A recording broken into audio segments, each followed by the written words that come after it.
नमस्कार मित्रों, जो रेम्बो बच्चा कढ़ावा माटे मैंने जोड़ा लगा दिया है। देखो क्लियर है। और ये मादा है, ये नर है। देख लो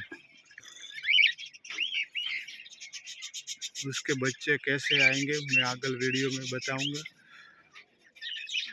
इसलिए चैनल को सब्सक्राइब और शेयर करके रखना। देखना उसके कैसे बच्चे आएंगे मैं दिखाऊंगा, अगले वीडियो में मैं डालूंगा।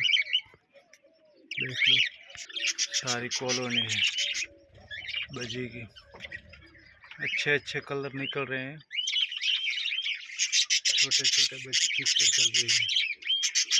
मैंने मटकी खोलने का है, गर्मी आ गई है इसलिए चीख निकाल दिया है। मटकी कल खोल दूंगा मैं। तो आ वीडियो पसंद आवे तो लाइक सब्सक्राइब शेयर करवानुं भूलता नहीं, વધુમાં વધુ शेयर करजो। અને व्हाट्सएप ग्रुप लिंक नीचे आपेली है, एना माटे जॉइन थई जाजो। बर्ड बीजा जोईता होय तो मैसेज करजो। एम